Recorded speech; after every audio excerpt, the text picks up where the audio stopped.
I was 17 years into my career at Patterson Systems when I learned what I was actually worth to them. Not in salary, not in title. In desperation. The hospital called at 6:47 that Tuesday morning. My father was gone. Heart failure. No warning. Just gone. He was 76 years old, and I'd been meaning to visit him more often. You always think you have more time. I sat in my car in the parking lot for 20 minutes before I could make myself go inside. The building looked the same as it did on my first day back in 2008. Same gray concrete, same tinted windows, same flickering light over the north entrance that facilities never bothered to fix. 17 years I'd been walking through that door. Dad had driven me here that first morning, shook my hand before I got out of the car. "Give them your best," he'd said, "but never give them your soul." I realized that morning I'd done exactly the opposite. I walked straight to Melissa's office. She sat behind her oversized desk, the same one that used to belong to Jim, my old manager who'd retired 3 years ago. Melissa was 37, hired from outside the company. MBA from somewhere that teaches you to optimize humans like server clusters. She'd been here 2 years. To her, I was expensive overhead with an outdated skill set. "Hey," I said, clearing my throat, "I need to take some time off. My father passed away this morning. The funeral's in Indiana, so I'll need 4 days." She didn't look up from her keyboard. Just kept typing. "You can have 2. I blinked. "It's a 9-hour drive each way. I need time to— You can attend virtually." She finally glanced up, not a hint of sympathy in her eyes. "This is my father," I said, voice tightening. "He raised me. I'm not watching his funeral on Zoom." Melissa leaned back in her chair and sighed like I was inconveniencing her. "Then you'll have to choose. We're in the middle of the Westfield migration. Everyone's expected to be here. That hit harder than I thought it would. I'd given 17 years to this place. Built every system they ran on. Worked late, came in sick, covered for people who'd been laid off and never replaced. I was 51 years old and I'd missed my son's baseball games for their midnight deployments. Postponed my own doctor's appointments for their deadlines. Seriously, I said, I've been here since 2008. I've never taken more than 3 sick days in a row. She just shrugged. This is business. We all make sacrifices. I looked down at my hands. They were shaking, not from sadness, from rage. Fine, I said quietly. 2 days. She turned back to her monitor like I was already gone. I walked out of her office without another word, but my head was buzzing. I made it halfway down the hallway toward my desk, past the same gray cubicles I'd sat in for over 5,000 days. And that's when something in me cracked. Not loud, not dramatic, just final. I didn't mean to look back, but I did. I turned and stared down that hallway like I was seeing it for the first time. The fake smiles, the half-dead eyes, the motivational posters about teamwork peeling off the walls. The way everyone pretended not to notice when someone got walked out by HR. I kept walking, but not back to my desk. Straight out the door. I sat in my car for a while before driving home. The parking lot lights were still buzzing like always. Inside my apartment, everything was still. I dropped my bag, kicked off my shoes, and just stood there in the dark. The clock on the stove read 11:47 p.m. I didn't sit down right away. I walked to my room, laid flat on my back, and stared at the ceiling like it could tell me what the hell had just happened. Dad was gone, and not one person from that office would be there when we put him in the ground. Not one person in 17 years. At 2:30 in the morning, I got up and opened my laptop. Logged in remotely. I'd done it 1,000 times before. During holidays, weekends, nights when other people were too lazy to fix their own mess. But this time was different. I went straight to my folders. Not the company repositories, my private archives. The disaster recovery protocols I'd written after the 2011 server fire. The client onboarding procedures from account managers who'd been laid off in 2015. The integration notes from systems we'd migrated off AS/400 back in 2009. Knowledge that existed nowhere but in my head and my personal drives. Most of it I'd built on my own time, or while covering gaps nobody else bothered to fill. Documentation that should have been institutionalized but never was, because there was always something more urgent, always another fire to put out. And now I was taking it back. I remembered Melissa telling me I had to choose. Yeah, I chose. I started zipping files, encrypting folders, running cleanup scripts. My fingers moved on muscle memory, but my head was somewhere else. I thought about Dad standing in his garage, showing me how to use a power drill the right way. If you're going to build something, he'd say, build it like it's got to outlive you. That's what I'd done at work, and none of them gave a damn. By 6 in the morning, I'd scrubbed every last version off the shared drives. Gone. Wiped from the system, replaced with a single text file. documentation removed by original author. No backup available. Then I opened a new email. Subject line, formal resignation. Effective immediately. No long speech. No thank you for the opportunity. Just 2 short paragraphs explaining that I was resigning for personal reasons and would not be available for consultation or transition assistance. I attached my resignation letter, hit send, shut the laptop, and packed my bag. I didn't even look at my phone. It started buzzing around 6:30, probably the morning crew noticing the missing files. I turned it off. At 8:10, I was at the airport. Standing in line, hoodie up, backpack slung over one shoulder, ticket to Indianapolis in my pocket. The gate agent barely looked at me. I didn't care. For the first time in 17 years, I felt like I wasn't pretending. While boarding, someone behind me in line was complaining about their seat assignment. I wanted to turn around and say, "At least your dad's still breathing," but I didn't. I just kept walking. Middle seat, tight row. No leg room. Didn't matter. I was going home. I stared out the window as we took off, not thinking about the job or Melissa or Todd or any of them. My mind was on the chapel in Bloomington, the coffee can my dad kept bolts in, the smell of wood stain in his garage, the way he used to whistle while he worked, like the world was a little less broken if you just stayed busy enough. I had no idea what was waiting for me back in Indiana, but I wasn't scared. We touched down just after 2 in the afternoon. The second the wheels hit the runway, I turned my phone back on. It lit up like a damn Christmas tree. 19 missed calls, mostly from Todd and Melissa. Voicemails started rolling in before the lock screen even loaded. I played the first one. "Hey, it's Todd. We noticed some files are missing. Could you give me a call when you land?" Second one. Melissa, clipped tone. "We're escalating this internally. If this was accidental, please clarify immediately." Third one. Pure gold. Todd again. "This isn't how professionals handle things." I snorted and slid the phone back into my pocket. That was rich, coming from a guy who once forgot to tell a client their contract auto-renewed for double the rate. I picked up my rental, a dusty blue Ford Focus that smelled like fast food and sadness, and drove south toward Bloomington. The farther I got from the city, the easier it was to breathe. Dad's house was just how I remembered it. Low brick ranch, sloping roof, porch light that flickered when the wind hit right. I stepped inside and got hit with the smell of sawdust, old books, and black coffee. Time hadn't touched it. His work boots were still by the door. A mug sat on the kitchen counter, half full, like he'd just stepped outside for a second. I just stood there, hand on the door frame, breathing it all in. That night I stayed up in the garage, sat at his workbench while the space heater hummed in the corner. I started digging through old drawers, clamps, chisels, tiny screwdrivers.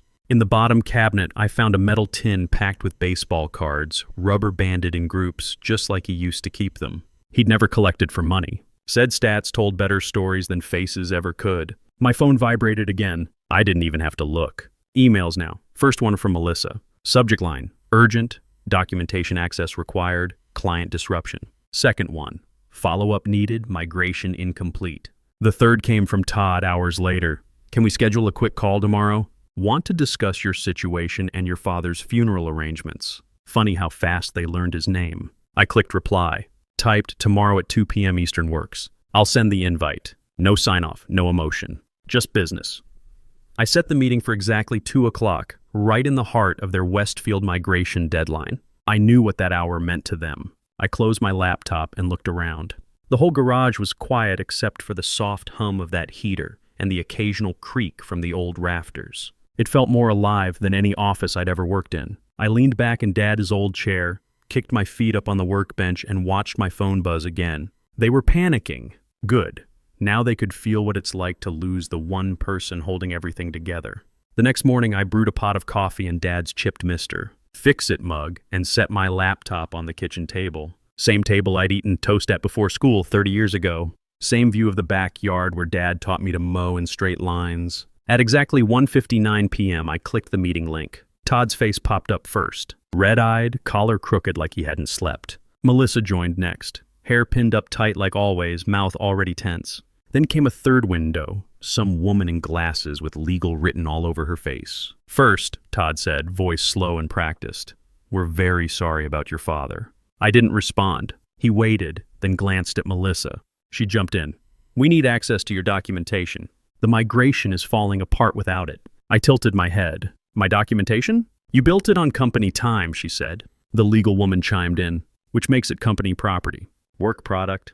I laughed once. Short and cold. You mean the scripts I wrote after hours? The guides I built because nobody approved a training budget? The notes I documented myself because I was the only one who knew how half these systems worked? That doesn't change the fact. No, I said. It's not proprietary. It doesn't contain client data, source code, or internal IP. It's tools, my tools. Built because I was left to sink or swim and I chose not to drown. Melissa leaned forward. Westfield's team can't complete the migration. Reporting functions are dead. Clients are asking where their dashboards are. I sipped my coffee. Sounds like a staffing issue. Todd rubbed his forehead. Look, I understand you're grieving, but we really need a solution here. I nodded. I have one.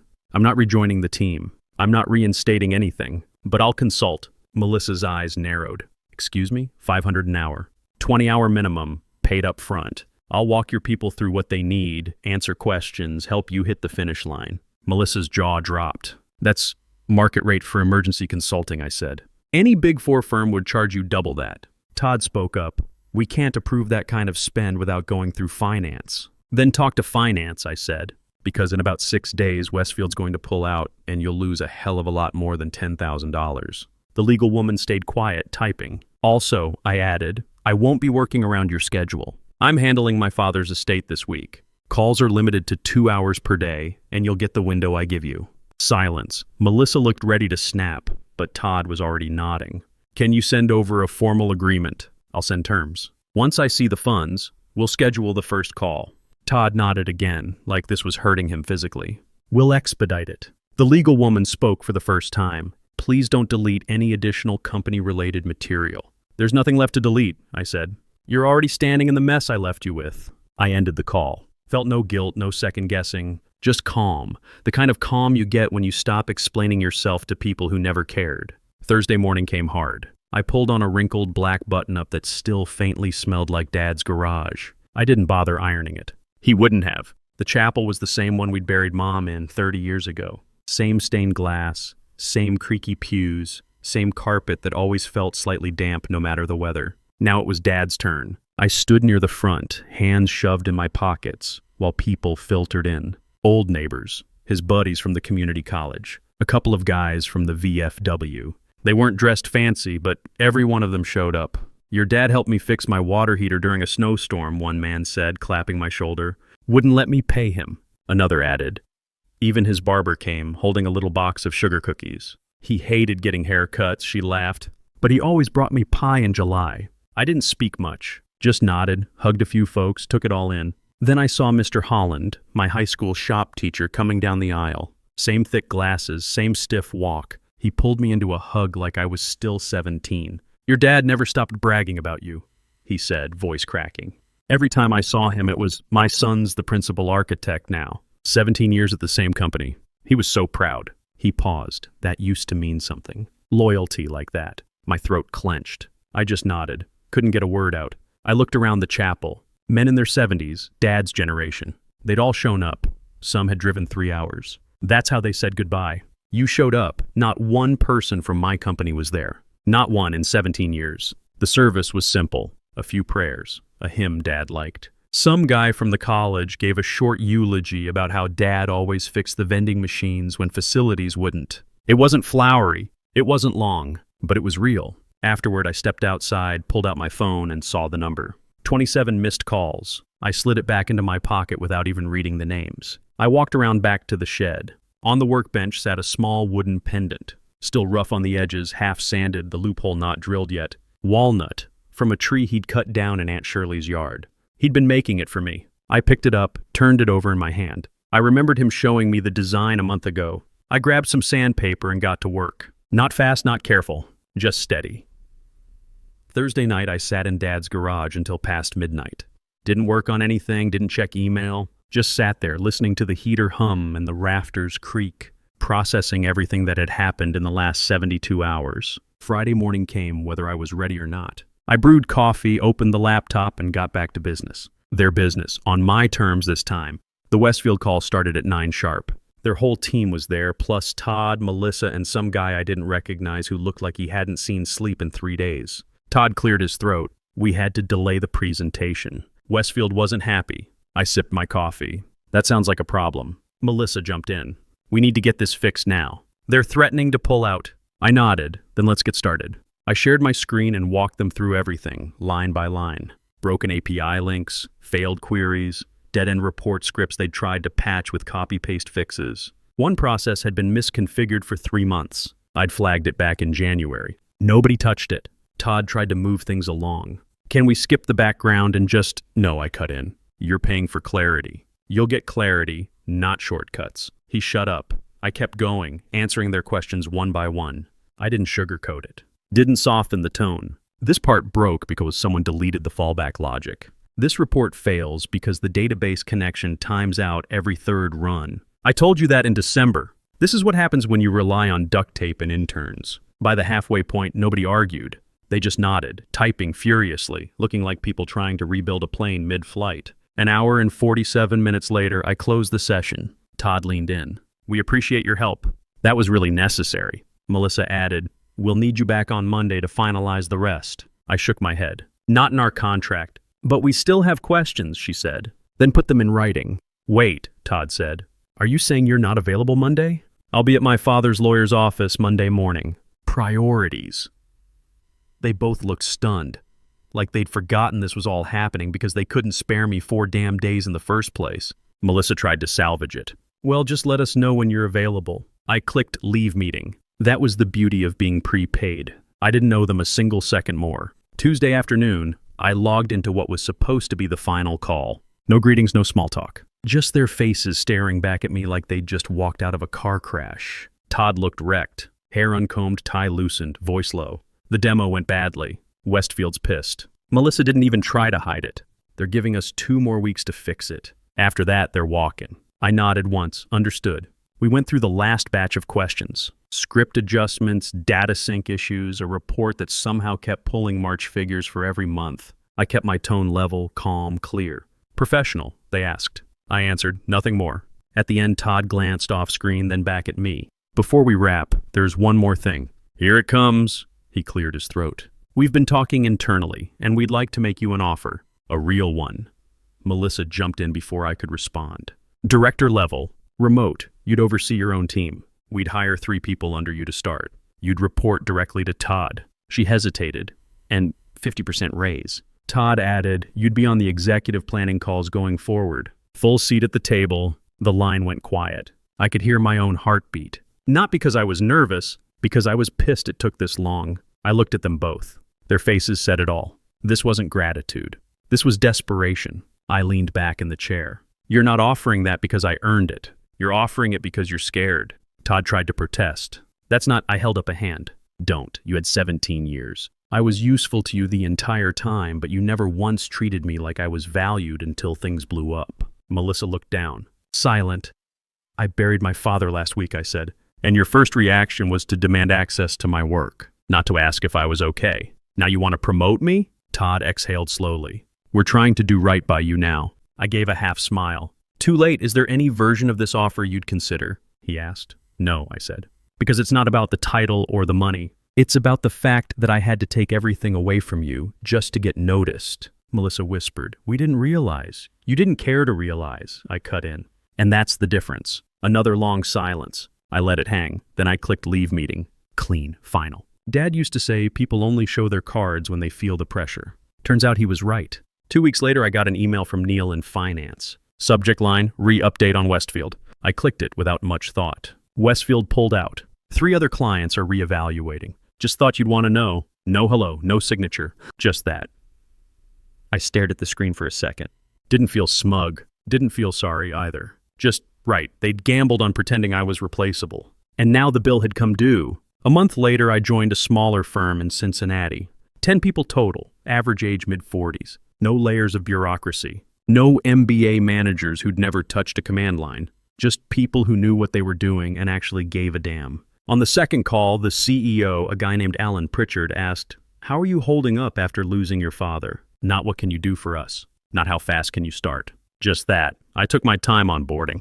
They told me family first or it'll ruin both. Nobody said that at Patterson. Nobody even thought it. It felt like breathing fresh air after years of sucking dust. 6 months passed. I was settled in, finally sleeping full nights. Dad's garage cleaned out and reorganized. The pendant finished and sitting on my desk, walnut, smooth now, with a leather cord run through the loophole I'd drilled 2 months back. At my new firm, I was doing something I'd never done before, building systems that didn't require me to be the hero. Documented, redundant, trainable, the kind of infrastructure you can walk away from without guilt. One afternoon, Alan stopped by my desk. "Got a minute?" he asked. I nodded. "We're bringing on 2 junior engineers next month," he said. "I want you to lead their onboarding, not just the technical stuff. Teach them how to build careers that don't eat them alive." I looked at him. "You sure you want me teaching people how to set boundaries?" He smiled. "That's exactly why I want you teaching them." That's when I saw it. A LinkedIn message from Todd. "I know I handled things wrong. I'm trying to change. You were right about all of it. Your dad sounded like a remarkable man." I stared at it for a while, not because I didn't know what to say, just deciding if it was worth it. I finally typed back, "He was remarkable. Thanks for recognizing it." That was it. No grudges. No second round. Just closure. The following week, one of our engineers, a kid named Travis, maybe 30 years old, stayed late 3 nights straight. Thursday evening, I saw his car still in the lot at 7 p.m. I walked over to his desk. "What's going on?" He looked up, eyes red. "Trying to get this migration script optimized. Keep hitting bottlenecks." "It a crisis?" "No, just, I want to get it right." I pulled up a chair. "Let me see what you've got." We worked through it for about 20 minutes. Found the issue, a nested loop that was killing performance. Simple fix once you saw it. "There," I said, "that'll hold until Monday. Now go home." He glanced at his screen. "I should probably test it first. Make sure." "Travis," I said, "go home. The code will be here tomorrow. Your kid's soccer game won't." He looked at me, started to argue, then stopped. "How'd you know about the game?" "You mentioned it Monday. Said you might miss it." He sat back in his chair. "My dad missed a lot of my games. Always working late." "Yeah," I said, "mine didn't. But I missed a lot of my son's because I thought staying late mattered more." I stood up. "Don't make my mistake." He nodded slowly, grabbed his bag, and left. I watched him walk out, then turned back to my screen. Pulled up the pendant design file I'd been working on, a smaller version of Dad's. Something I could teach the new engineers to make as a first project. Good way to learn patience and precision. Skills you need for code and for life.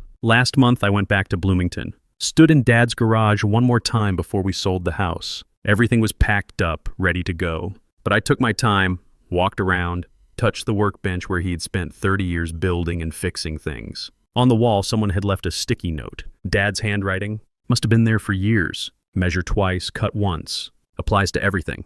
I peeled it off, folded it carefully, put it in my wallet. I wear the pendant most days now. Not as jewelry, just as a reminder. When I'm in a meeting and someone's pushing for a quick fix, I touch it. When a deadline's looming and people want to skip documentation, I feel the smooth walnut against my chest. Dad used to say, "Build it like it's got to outlive you." I'm 51 years old. I've got maybe 15 good years left in this industry before I'm the guy in the obituary.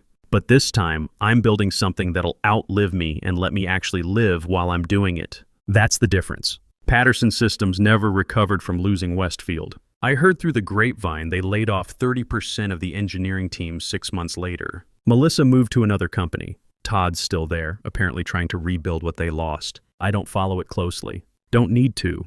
Sometimes people ask me if I regret how I handled things, if I'd do it differently. The answer's no. Not because I'm proud of burning bridges, but because some bridges are built on rotten foundations. And sometimes the healthiest thing you can do is stop trying to repair what was never solid to begin with. The junior engineers start Monday. I've got their orientation materials ready. Actual documentation, training plans, realistic timelines. None of the sink or swim garbage I dealt with. And I've got 2 wooden pendants half finished in my home workshop.